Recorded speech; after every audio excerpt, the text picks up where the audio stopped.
Colton Hale had imagined a lot of things on the 5-hour drive to his newly purchased mountain cabin. Fog cutting through the pines, maybe a deer crossing the gravel road, maybe even the peace he hadn't felt since his wife passed.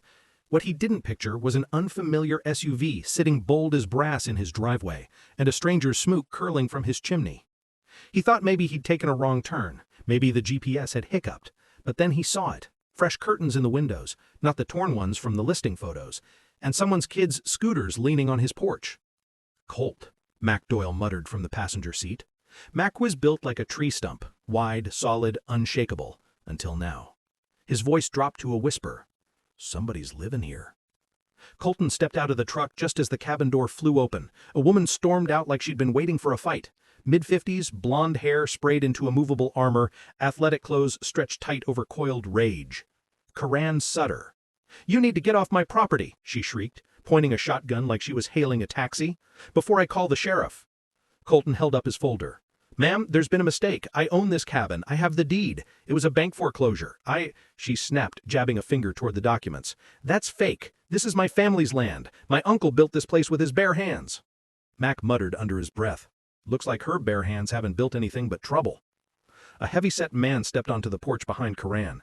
Camo hoodie, mud-caked boots, a self-important swagger like he'd eaten the law for breakfast. Burke Sutter, her husband. "You got scammed, pal," he said, already dialing. "Sheriff's on his way. We've been here for years, paid taxes, fixed the place up. You might want to turn around."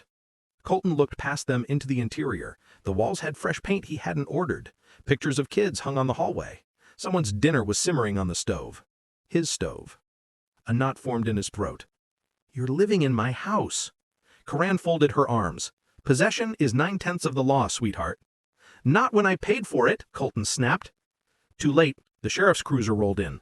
Sheriff Dalton Briggs climbed out, a worn mustache framing a face carved out of disinterest. He shook hands with Burke like they were teammates from an old softball league. "All right," the sheriff drawled. "What's the issue?" Colton handed him everything. Deed, title search, inspection reports. The sheriff glanced at them for all the half a second before sighing. "This here's a civil dispute. Both sides claim ownership. Y'all need to sort this in court. Meanwhile, nobody's getting kicked out." Keran smirked like she'd already won. Mac stepped forward. "Sheriff, they're stealing his house." "And we're done here," Briggs said, turning away. Colton stood frozen as Keran and Burke walked back into his cabin, shutting his door with finality. He had never felt so powerless. The motel room smelled like mildew and disappointment. Colton's hand still trembled as he opened his laptop. The blue glow reflected in eyes red from anger and exhaustion. He searched everything: West Virginia code, foreclosure laws, squatter statutes. He wasn't a lawyer, but grief and fury made excellent fuel for learning. And that's when he found it. Keran Sutter wasn't a random neighbor. She wasn't even someone trying to protect an old family home. She was the top-grossing real estate agent in the county. Her face was everywhere online, smiling under sold signs, shaking hands with happy buyers, and according to public foreclosure notices, she definitely knew the property had gone to auction. Foreclosures were her territory. So why was she playing dumb? Mac entered with sodas from the vending machine. "Find anything?" "Yeah," I murmured. "I think she's done this before." He kept digging.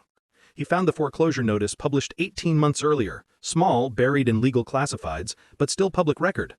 Keran knew the property was bank-owned. She knew someone would buy it, and she and her husband had moved in anyway. A strategy popped up again and again in property forums. Adverse possession, delay tactics, financial pressure, fake claims, years of stalling. A long con. A profitable one. By morning his inbox dinged. A cease and desist letter from a Charleston law office. Keran's lawyers accused him of harassment, claimed his purchase was defective title, and warned that further attempts to access the property could result in legal consequences. Mac read it over his shoulder. These folks don't just steal homes, they weaponize paperwork. Colton rubbed his temples. I need a lawyer. Which brought him to the cluttered office of Adele Rowan, a semi-retired attorney with hair like silver lightning and a stare that could cut drywall. You've got solid ownership, she said after scanning the documents, but Keran Sutter, she's playing the long game. These types drag out cases for years, hoping you'll give up or go broke. Adele filed an emergency eviction petition. Court date? 6 weeks away. Small counties move slow, she warned. And Burke Sutter being the county building inspector, well, he has favors stored up all over this place. Colton leaned back, exhaling. So they're not just squatting, they're connected, Adele noted. And they expect you to fold. 3 days later, Colton drove back up the mountain for a quick look from the road. He slammed on the brakes. Burke's construction crew was pouring concrete for an addition, building onto his property during the dispute. Mac gripped the dash. They're doubling down. Colton grabbed his phone, recording every frame. They're trying to claim sweat equity. He sent the footage to Adele immediately. Her reply came fast. Good. Let him keep digging. They're breaking the law. Colton stared at the cabin, fists tight around the steering wheel. They had stolen my house. They were trying to steal my future. And they weren't afraid of him. Not yet. But they would be. Because the next move Colton made would expose a secret about Keran Sutter that the whole county had been protecting for years, and it would turn this quiet mountain town into a battlefield. Colton was halfway through reheating motel coffee when his phone buzzed with an unfamiliar number. He almost ignored it. This week had been nothing but bad news, but something told him to answer. "Mr. Hale?" a steady voice asked. "This is Nora Chen, investigative reporter with the Charleston Sentinel. I've been following your case." Colton blinked. "My case? It's barely been a week." "Oh, trust me," she said. "Your story is spreading fast, and the Sutters, they have a history. I want to talk." Mac raised an eyebrow. "A reporter? Maybe someone's actually on our side for once." Nora didn't waste time. "I'm coming up to Westridge today. I want to see the property from the road, get your account on record, and review the documents your attorney filed." Colton agreed. What did he have to lose? If anything, sunshine was the one thing attackers hated. Nora arrived that afternoon, a short woman with sharp eyes and a camera bag slung over her shoulder. Her confidence filled the parking lot like she owned the pavement. "Before anything else," she said, shaking Colton's hand, "I need to warn you. People like Keran don't just react, they retaliate." "You're late," Mac muttered. "We already noticed." Nora smiled faintly. "Then you'll appreciate this." She opened her laptop and pulled up documents. Complaints, expired permits, ignored violations, whispers of unethical deals. A pattern. "Burke Sutter has been rubber-stamping construction approvals for relatives and buddies for years," she explained. "Keran handles the real estate side, steering people into buying properties they quietly control. It's a loop of favors." Colton's chest tightened. "And nobody stops them?" "Because they've never been exposed," she replied. "Until now." She looked him square in the eye. "You're the first person who didn't fold." 3 days before the scheduled temporary hearing, Colton accompanied Nora and Mac to the ridge, staying well outside the restraining order line. Nora's camera clicked rapidly as she captured the illegal addition, new shingles, the landscaping Burke's crew had laid. The Sutters noticed. Keran stormed out onto the deck, screaming across the property line like a banshee. You're harassing us again! Sheriff Briggs is on his way!" Nora calmly zoomed in her lens. "That's fine, ma'am. I'd love his statement on record." Burke appeared behind Keran, face red, fists clenched. "Put that camera away." "No," Nora said simply. Colton didn't say a word, but inside, something shifted. For the first time, Keran's fury didn't shake him. She wasn't powerful. She was desperate. That night, Adele filed additional motions with the new evidence, but she warned them that retaliation was coming. She was right. The next morning, Colton's phone exploded with notifications. A Facebook page, clearly run by Keran's friends, had posted smear after smear. Out-of-towner tries to steal generational home. Rich investor pushes family into homelessness. Man threatens children. Total lies. Hundreds of furious comments, threatening messages, even a few death wishes. Colton tossed his phone on the bed, shocked. "I've never even spoken to her kids." Mac cracked his knuckles. "This is psychological warfare. They're trying to make you crack." Colton stared at the floor. "Is this whole county against me?" From the hallway, a voice answered, "Not the whole county." An older woman stepped into the open motel doorway, Marla Pruitt. She held a stack of dusty manila folders. "You boys might want to sit down," she said.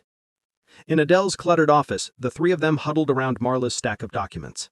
"I told you I didn't like those people," Marla said, sliding over old tax rolls and land records. "I found something else, something even Keran doesn't know is public." She placed a worn folder in front of Colton.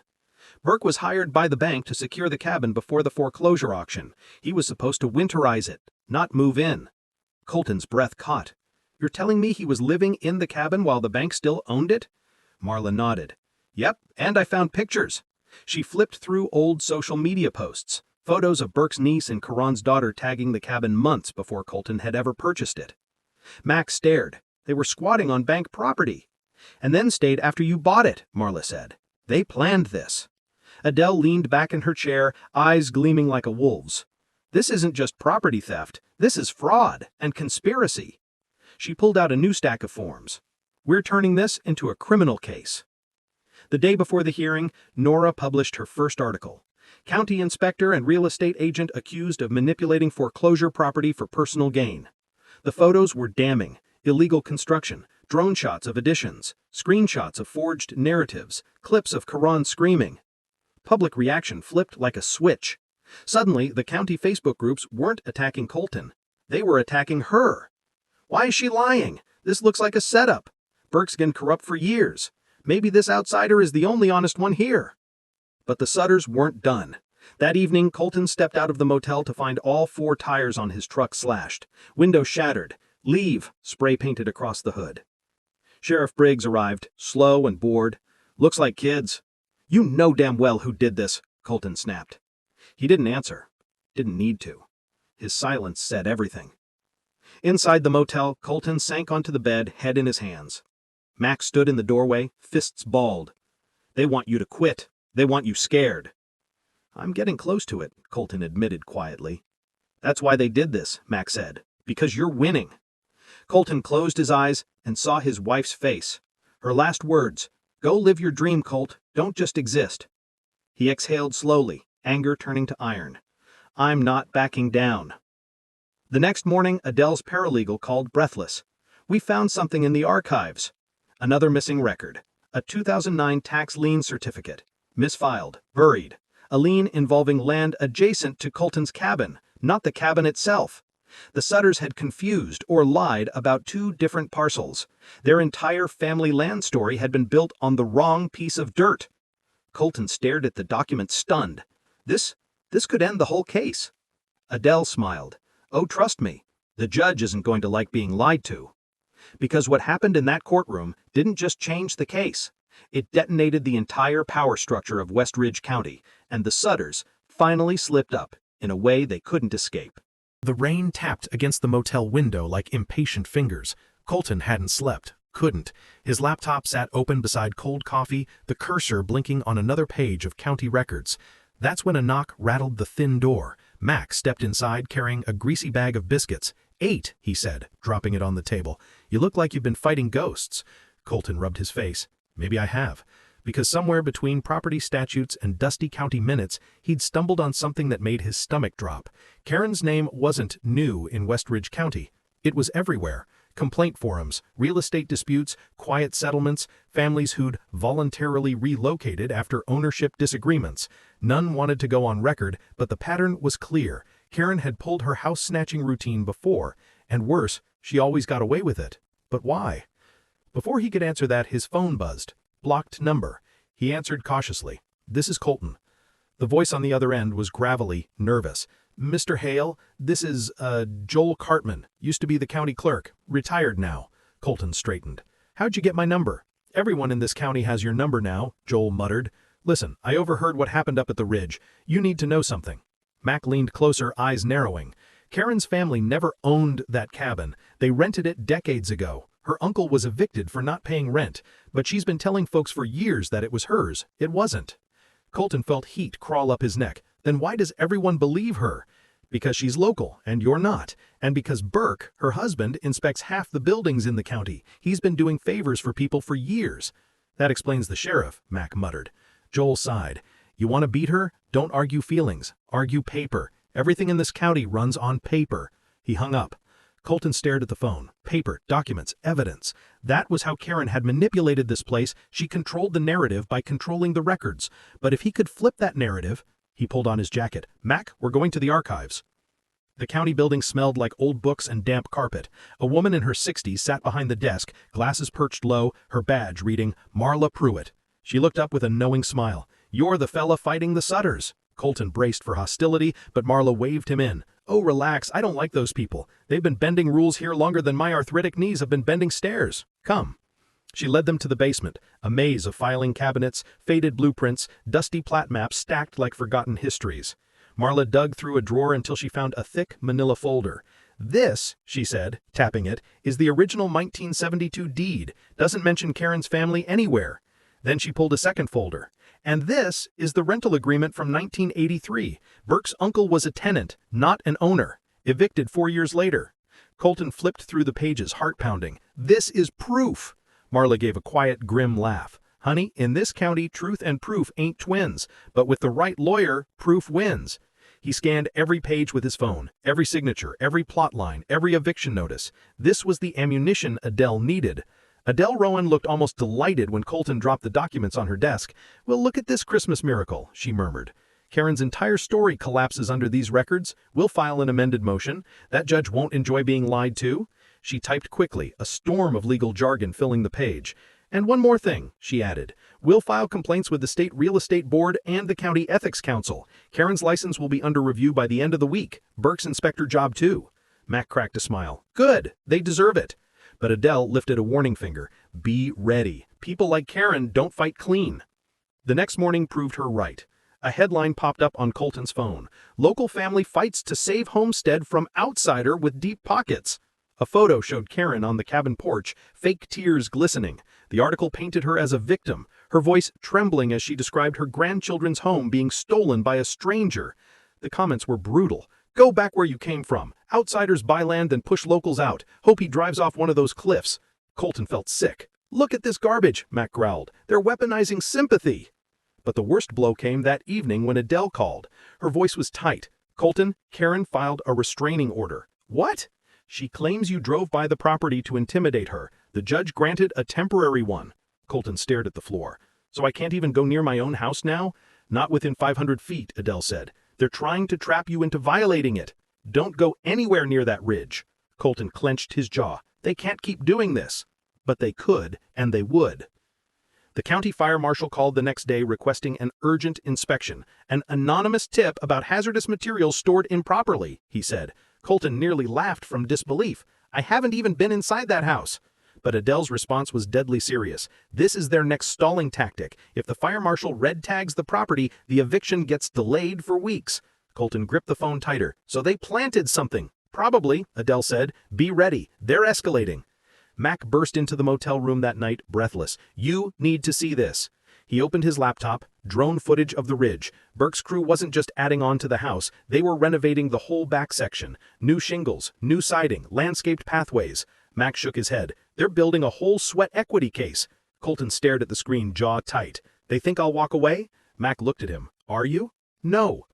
Colton didn't know it yet, but someone else had noticed his fight. A reporter. A relentless one. And her first phone call to him would set off a chain reaction the Sutters could never have predicted. Because the next person who contacted Colton wasn't an enemy, but a journalist with the power to expose Keran's entire operation to the world. The morning of the hearing, the courthouse hummed with tension. Old radiators clicked, fluorescent lights buzzed, and locals whispered behind half-closed doors. Word of Nora's exposé had spread like wildfire.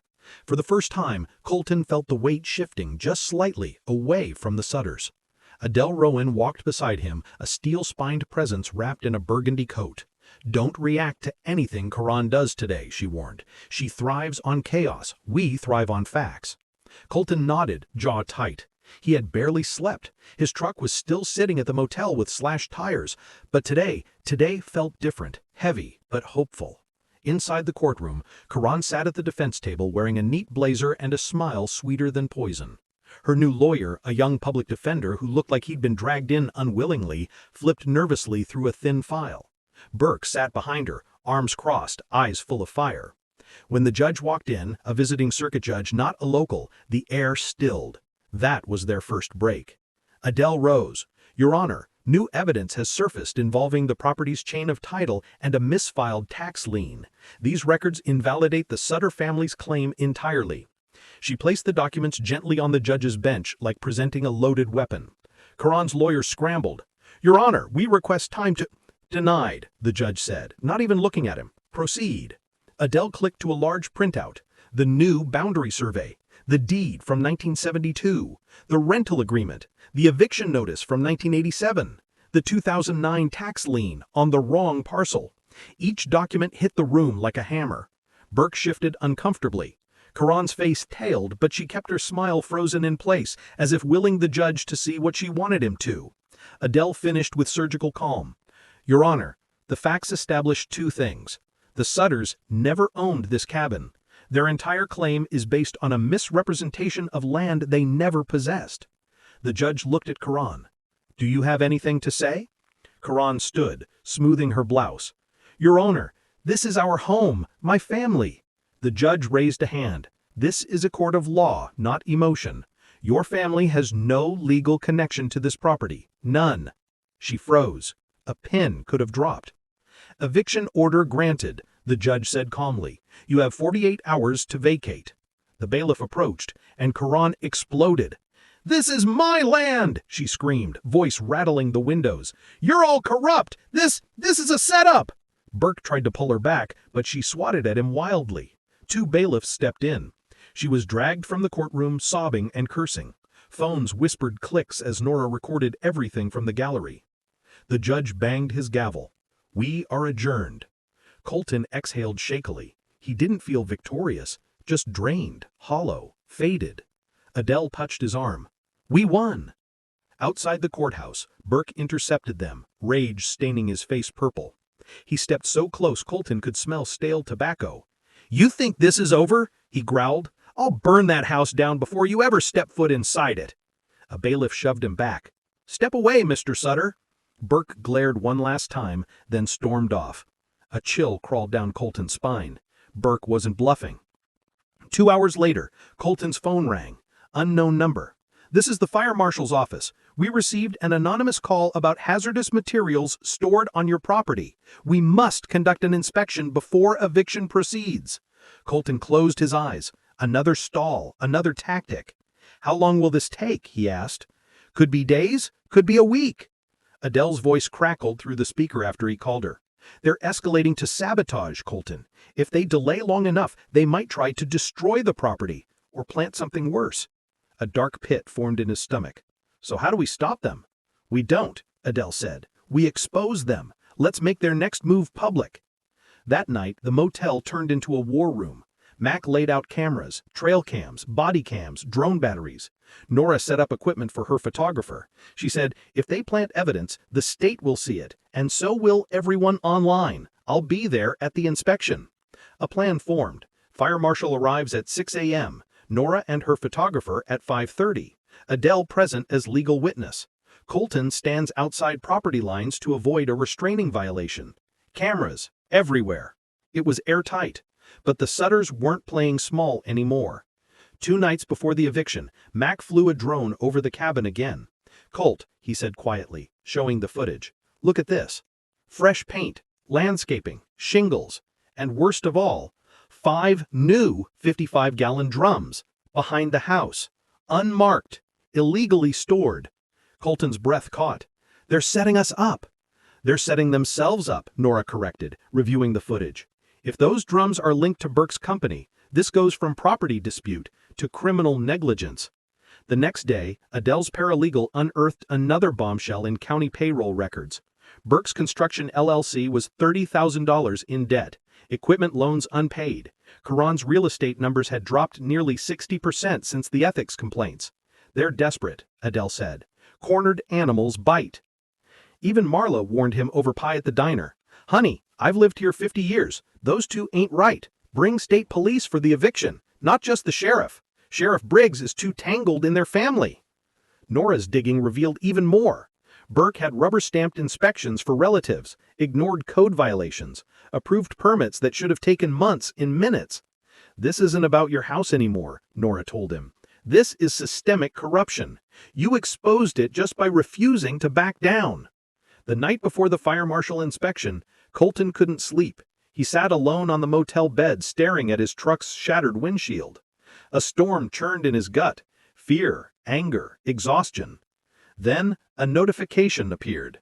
An anonymous message. A picture of men holding rifles. Caption: defending family land. Tomorrow. Colton swallowed hard. Mac, wake up. What now? The Sutters aren't coming alone tomorrow. Because at dawn, armed men would be waiting at Colton's stolen cabin, and the eviction would turn into something far more dangerous than a property battle. The mountain ridge was still dark when Colton pulled up to the property line with Adele and Nora. Frost clung to branches like thin silver veins, and the cold bit deep, sharp and metallic in the lungs. 5:32 a.m. Nora stepped out first, camera already rolling. "Remember," she said, voice low, "you stay behind the restraining line no matter what happens." Colton nodded. "Trust me, I'm not giving Burke the single weapon to use against me."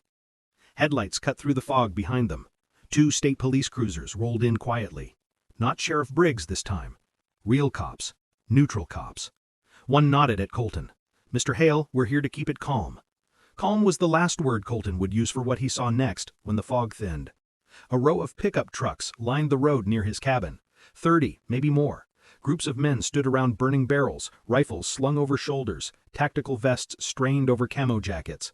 A homemade banner flapped between 2 trees. "Defend family land, outsiders out." Mac, who had arrived minutes earlier, whispered, "Well, damn." Colton swallowed hard. Burke called in a militia. And then the Sutters emerged from the cabin. Burke swaggered out like he was leading an army, arms raised. Keran followed behind him, chin lifted dramatically, eyes red but defiant.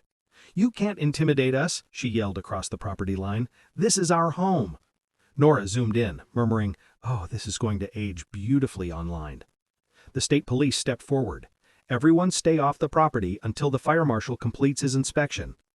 A man with a beard down to his chest scoffed. "This land belongs to the Sutter family." The trooper stared him down. "Then why is your friend holding an AR-15 on someone else's driveway?" The man hesitated, suddenly unsure. Tension buzzed like a live wire.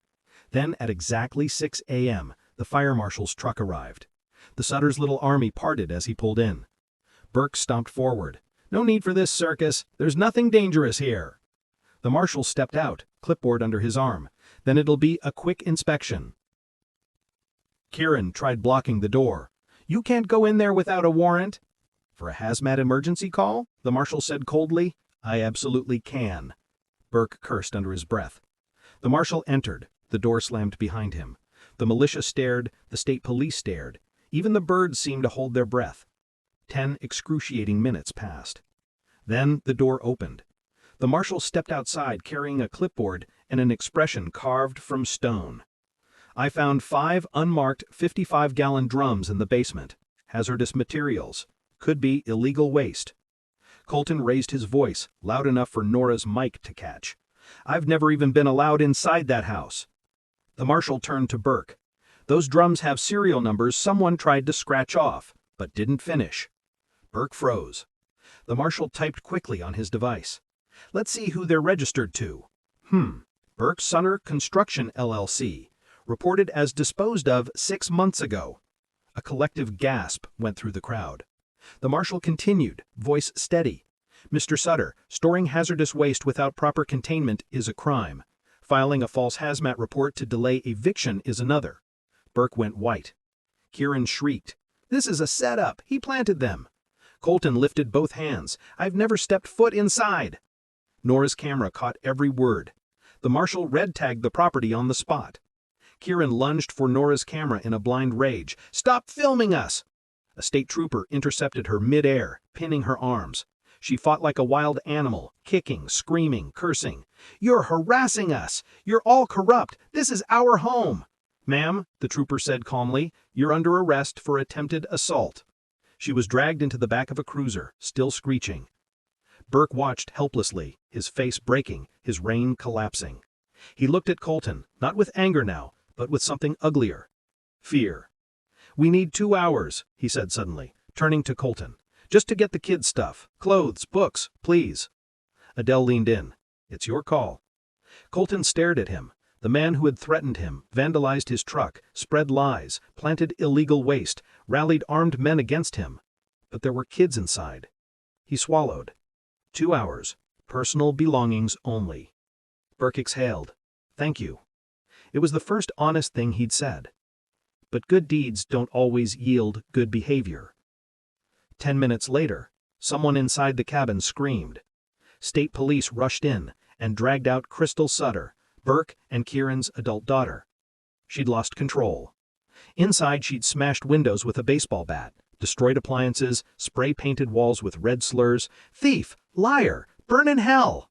Floorboards were ripped up, copper piping torn out, garbage dumped everywhere, human waste smeared across the bathroom walls. Keran fought officers as they hauled her out. "It's his fault! He took everything!" Burke collapsed to his knees in the dirt, hands in his hair, muttering, "Stop! Please stop!" Colton walked into his house for the first time since he bought it. He froze. It was a war zone of cruelty and revenge. The destruction felt deliberate, methodical even. Mac stepped beside him, jaw clenching. "They wanted to break you." Nora snapped photos silently, documenting everything. "This," she whispered, "is going to change everything." Within hours, her story hit the internet. County inspector's family arrested after violent eviction. Photos of Keran being cuffed, Keran screaming in the patrol car, the illegal waste drums, the vandalized house.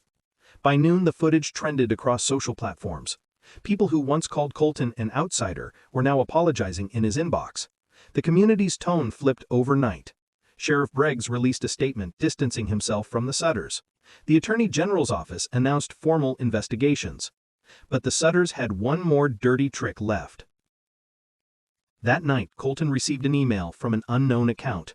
Attached was an audio file. His own voice, saying he would kill Keran's grandkids. Except the voice was off, robotic, clipped, digitally warped. A deep fake. They were trying to frame him for threats.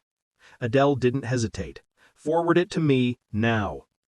2 hours later, FBI cybercrime agents traced the origin to Burke's brother. The next morning, federal agents raided his house. Everything fell apart for the Sutter family.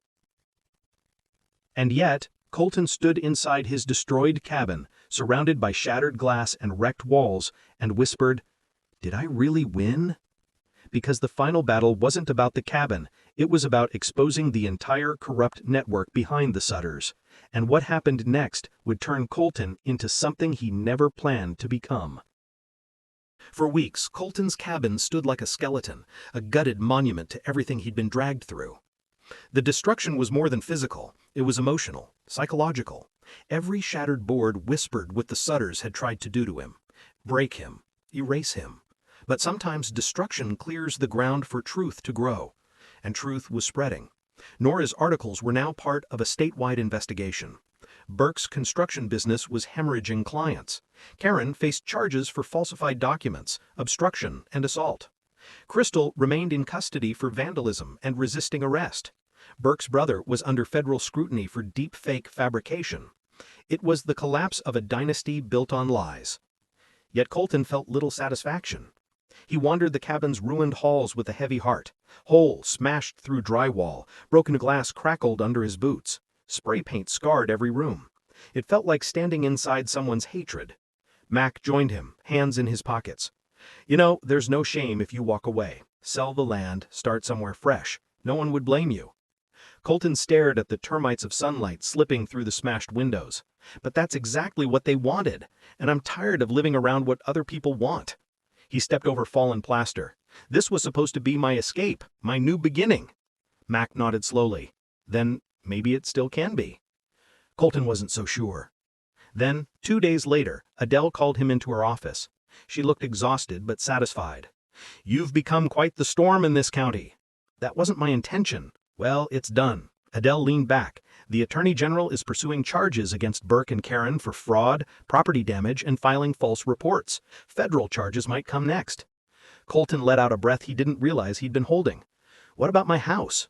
"Insurance will cover most of the damage." She slid a document across the table. "But we have something more important." Colton scanned the page. A civil judgment. Against the Sutters. $35,000 in damages, plus legal fees, plus restitution for repairs. He almost laughed. "They can't afford that." "No," Adele agreed, "but that's not your problem." She gave him a gentle pat on the hand. "You didn't just win, Colton. You exposed years of corruption. You changed things here." Colton didn't feel like a hero, but he nodded anyway. A week later, the county held a special meeting in the old community center. It was packed. Farmers, teachers, business owners, retirees, even teenagers leaning against the walls. Colton slipped into the back row, hat low. He didn't want to be noticed. But people did notice, and they whispered, not like they had weeks ago, but with something closer to respect. Sheriff Briggs resigned that night. Burke was formally suspended. Keran's real estate license was revoked. The county announced a full audit of building inspections from the last decade. The system they'd built on favors and fear was cracking. After the meeting, Nora found Colton by the parking lot. "You know, most people would have walked away the first week," I admitted, but something kept pulling me back. Nora smiled. "Some stories are bigger than the people inside them." Then she handed him an envelope. "What's this?" he asked. "Tomorrow's newspaper." He opened it. Man wrongfully targeted by corrupt county officials becomes symbol of accountability. His picture, standing beside the ruined cabin, was centered on the front page. Colton shook his head. "I didn't ask to be a symbol. No one ever does, but sometimes the world needs one." A month later, the cabin repairs began.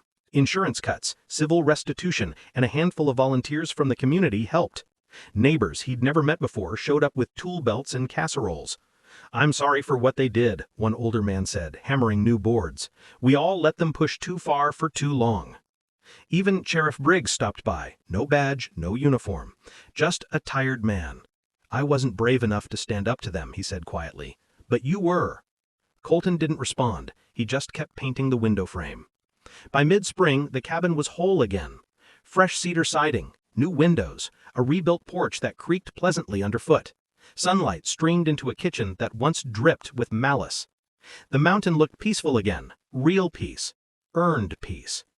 Colton brewed coffee on his newly restored stove. The scent drifted into the quiet morning, mixing with pine and soil and the soft rustle of new leaves.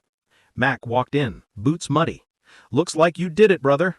Colton smiled faintly. "Feels like the first day I've breathed in months." Nora appeared outside the door, snapping a picture. "Don't move," she said. "This is the first time you've looked relaxed since I met you." Colton stepped aside to let her in. "You ever going to stop documenting my life?" "Nope," she said, setting down her camera. "Until I win an award." They laughed, a real laugh this time. Later that afternoon, Colton sat on the porch alone. The wind brushed across the ridge, warm and hopeful. He looked at the land, his land, and felt something he hadn't since before his wife died. Purpose. Not revenge, not survival. Purpose. Maybe losing everything is how you learn what matters. Footsteps approached. It was Adele. "I came to say goodbye. You won't need me anymore, and that's a good thing." Colton nodded. "Thank you. For everything." She hesitated, then added, "You know, a few community leaders are talking about organizing a citizens committee, something to oversee ethics in the county." She smirked. "Your name came up." Colton chuckled. "I'm not a politician." "You don't have to be," Adel said. "You just have to be the man who didn't back down." She walked away, leaving him alone with the quiet. At sunset, Colton stood on the rebuilt porch, hands in his pockets, watching the light fade behind the mountains. This place wasn't just a cabin anymore. It was proof.